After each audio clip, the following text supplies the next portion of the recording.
ప్రభువు పేతురు యోహాను చూచి, మీరు వెళ్ళి మనం భుజించటకే పస్కాను మన కొరకు సిద్ధపరచండి అని వారిని పంపగానే వారు, మేమెక్కడ సిద్ధపరచుకూర్చున్నావు అని ఆయనను అడిగారు.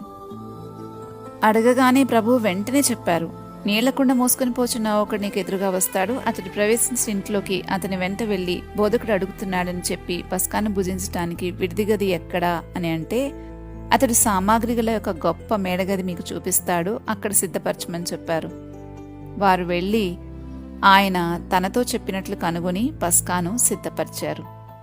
పేతురు యోహాను ఎక్కడ సిద్ధపరచకూర్చున్నావు అని అడిగినప్పుడు వారు తమ చిత్తానుసారంగా చేయకుండా ప్రభు చిత్తానుసారంగా చేయడానికి సిద్ధంగా ఉన్నారు అన్న సంగతిని మనం చూస్తున్నాం. ఇదే నిజమైన శిష్యత్వం, దేవుడు చెప్పిన విధంగా చేయడం.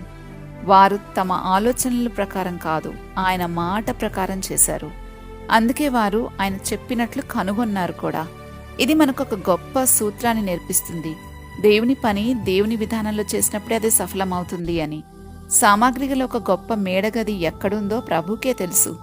ఆయన ఎక్కడ దాన్ని సిద్ధపరచుకోవాలో అది ఆయనకే తెలుసు. అంటే దేవుని ప్రణాళిక ముందే సిద్ధమై ఉంది. మనం చేయవలసింది ఆయనను అనుసరించటం, ఆయన మాటను పట్టుకుని వెళ్ళడం మాత్రమే. ఈ మెసేజ్ మీరు పూర్తిగా వినాలి అని అనుకుంటే కింద లింక్ ఇచ్చాము. ఆ లింక్ ని క్లిక్ చేస్తే అది మిమ్మల్ని బైబిల్ స్టడీలోకి తీసుకుని వెళ్తుంది. అక్కడ పూర్తి మెసేజ్ ని వినగలరు.